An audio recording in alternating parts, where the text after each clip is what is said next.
Hi there, and welcome to the Returners Clinic. My name is Simon Gregory. I am one of the coaches and the founder of the Returners Tribe. This is a live Q&A answering all your questions about returning to work, finding flexible work, and finding the right job for you.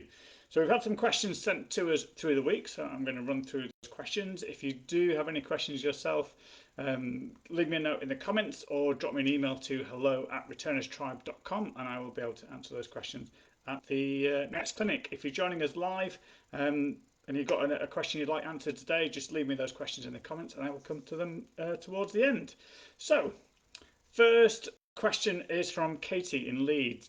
Katie, well, this isn't so much of a question, this is more of a I'll explain what Katie experienced and some lessons that can be learned from that, because I think we can all take note from what Katie went through. So Katie was working with a recruiter for a job that she really wanted.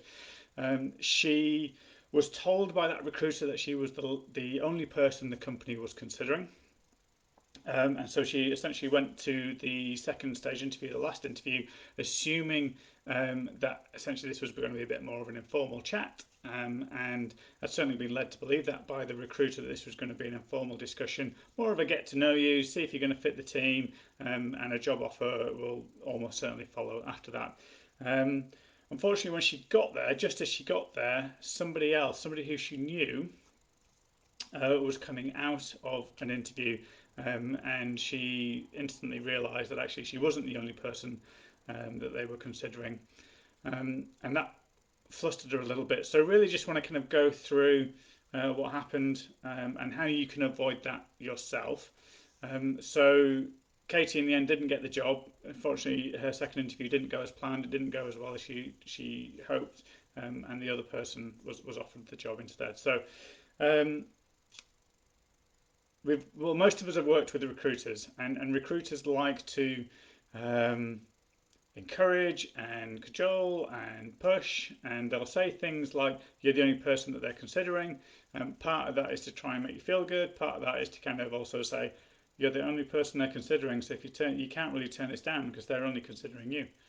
Um, Always assume, no matter what recruiter says to you or what you think yourself, there's somebody else going for that job. Somebody who's good at what they do is also going for that job. All right. So when you're preparing for that interview, whether it's the first round or in some cases, especially within the banking world, the sixth round of interviews, there's always somebody else going for that job as well. So just make sure you're going with that mindset, that you're there to impress. You're there to show that organisation why you're the right person for the job. Not the best person, because that's not necessarily the right person.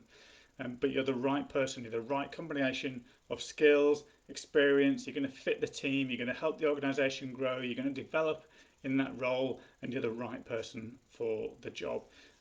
So when you're preparing for that interview, think about what they've asked for in the job description. Think about what they've said to you in previous interviews, if this is like second or third interview. And just make sure you're showing that the energy levels that they're looking for, doesn't necessarily mean high energy, but the energy levels that they're looking for.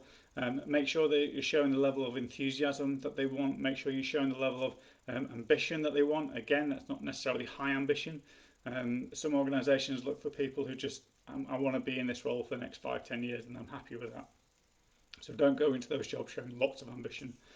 But just remind yourself what this job is about. Remind yourself why you want it. Expect and prepare for a sit-down Q&A grilling. And if it turns into a bit more of a casual chat, a bit of a get-to-know-you session, then you're on safe ground, and that'll be fine. So just to kind of summarise that then, always assume there are other people going for the job. Always assume that those people are good at what they do. And your job is therefore to show them that you're the right person for the job. As I said, the right combination of skills, experience, and soft skills for that job. So we worked with Katie. She's going for a second interview at another organisation, and she's in a much better place, mentally much better prepared, and I'm sure she's going to rock it this time. So that's that. If you've just joined us and you have any questions yourself, do leave a note in the comments and I'll come to those questions towards the end. If you're watching this back at a later time, then leave those questions in the comments or drop me a note to hello@returnerstribe.com and I'll answer them in the next clinic. So, next question. is from Sarah in Eastbourne. Recently made redundant, and I need a job, but I also need to make a career change. I'm getting lots of input from lots of people, and that's just making me really confused. I've got family to consider, children to consider, triplets to consider, um, but I'm also the sole income earner as my husband was a stay-at-home parent. What do I do? Help. So this was a question that was sent through to us towards the end of last week. I spoke with Katie in detail, sorry, Sarah in detail on Monday. Um, being made redundant is a horrible experience, but you've got to, as much as you can, once you've dealt with those emotions, you've got to be thinking forwards and move forwards. Sarah's got a very short timeline in which to find a new job. And when I asked her what her priorities were, they were confused around money, career, um, close to home, flexibility, uh, making sure that or trying to be there so her husband didn't have to shoulder all the parental responsibility. All these other things coming in, and comments from her parents and comments from his parents, and all this kind of thing put a lot of pressure on Sarah. Um, what we did essentially was work with Sarah, and I think a lot of you guys will benefit from this too. Is sitting down and really thinking about what is your priority right now. And I think if you're subscribed to the newsletter, you'll have seen the blog on this yesterday or this morning. And if you're not subscribed to the newsletter and you want to, just go to returnerstribe.com and you'll be able to sign up there. Um, it's really about understanding what your priorities are. All right. And a really simple way to think about that is keep asking yourself the question, what's right for me? All right. Not what's right for my partner, not what's right for my kids, not what's right for my career, what's right for me right now. All right. And when I started asking Sarah that question, it became very quickly apparent that what was right for her right now is a job. Not a job that offered the flexibility she wanted, not a job that offered her the career move that she would have liked, but a job that's going to actually bring in income and take off a lot of that pressure. As I said, she was the sole salary earner in the house. So what is right for her right now? A job. So that's the focus. Clear everything else out of the way. Get the job. Once you've got that job, then you can start to think about other things. Once you've been in that job a little while, maybe conversations about the company to get the flexibility that you want, maybe conversations with that company to get the career that you want, or you can then search for the job that you really want when you've got a little bit of space and a bit of a comfort blanket of having that monthly salary come in. All right. Some of you are going to think, oh, but it's not a great thing to be in a job for 3, 6 months before looking for something else. Think about what's right for you right now. And in Sarah's instance, it's the job. And it doesn't matter what that job is as long as it's a job. Um, and then actually then thinking about career and flexibility and all those other aspects further down the road. Okay, so it's constantly asking yourself, what is right for me today? What is right for me right now? Knowing that sometimes what is right for me right now is not upsetting my partner or not ignoring the kids, that kind of thing. But actually, every time you get to a roadblock, every time you get a curveball thrown your way, ask that question: what is right for me right now? And very quickly, you'll be able to work your way past those roadblocks. Um, and very quickly, you'll get to that point where you won't even notice the roadblock. So just keep asking yourself that question, and you'll be fine. Hi Elaine, thanks for getting involved. How do you deal with the classic "what are your weaknesses" question? Great question. First thing to say is this question is not a trap. They're not trying to trick you. They're not trying to sort of tell you why or get you to tell them why you're not right for the job. Um, this question is about self-awareness. All right. How self-aware are you, and what are you doing about those weaknesses? The first thing to say, or the next thing to say, is do not answer this question by saying, oh, my weakness is I work too hard, or my weakness is I'm a perfectionist. Um, if that's a genuine weakness, if you find that actually in your job it's a genuine weakness, if you're an accountant, being a perfectionist is not a weakness.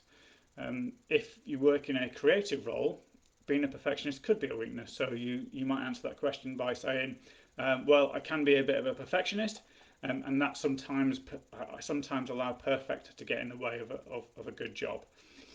So I'm really working out actually what is my client looking for, how do I deliver on my client's expectations, how do I raise those expectations or deliver above those expectations without getting caught up in it's not perfect or not. So I'm working on that, and actually it's affecting my job a lot less than it was, and now it's not so much of a weakness as it used to be. So I know what my weakness is, I'm working on it, and it's not as bad as it was. For me, my example is that I tend to procrastinate on the big decisions, and it used to take me days to make those big decisions, but now actually having worked on it, being aware of that, I've brought that thinking time down to a few hours and maybe just overnight. And again, it's not so much of a weakness as it used to be. Um, Obviously, pick a weakness that isn't directly related to the job. If you're in a telephone sales role, don't say your weakness is picking up the phone. If you're an accountant, don't say your weakness is numbers. Um, a bit too obvious, but you get my point. So I hope that's helped, Elaine. Hope that's helped to answer your question.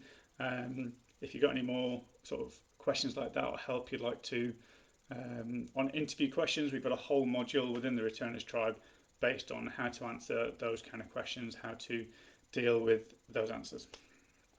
Super. Right, last question. Well, this is again not so much of a question, and this I've received a lot of questions this week about CVs. Obviously, something's going on. A lot more people are thinking about returning to work, or the CVs that they're using aren't as effective as they'd hope. So I must have had about 15, 16 inquiries just in the last few days about how to get a CV looking as good as it can be. So some real quick points on what you need to be thinking about with your CV.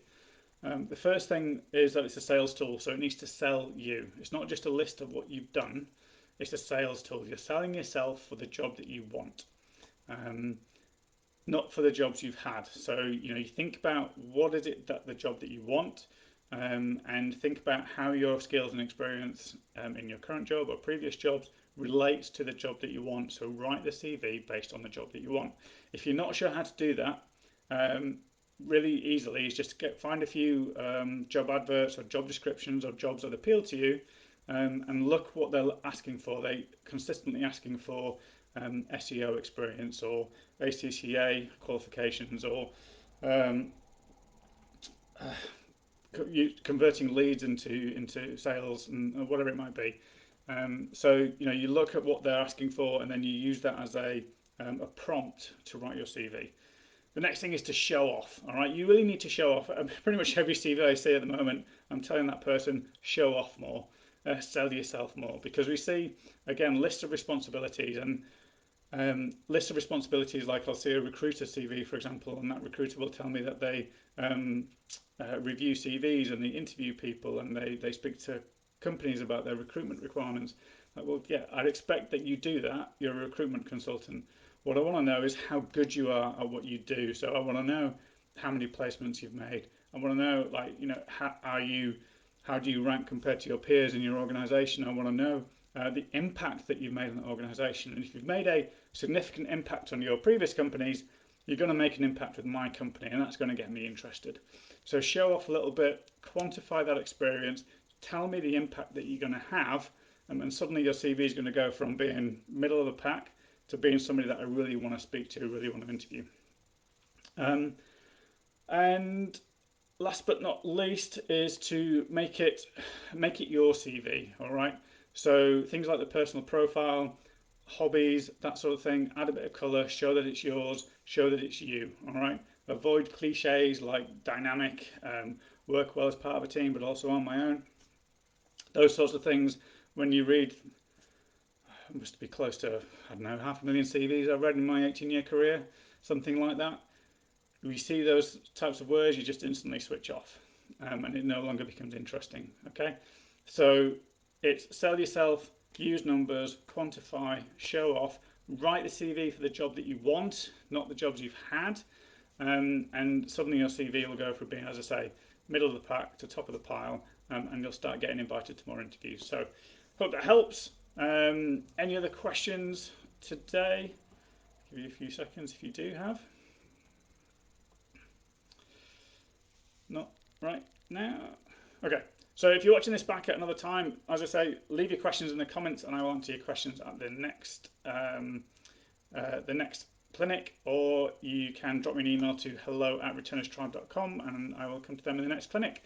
Thanks very much for joining. Elaine, thanks again for your question. Katie, Sarah, thank you. And I will see you all next week. Cheers.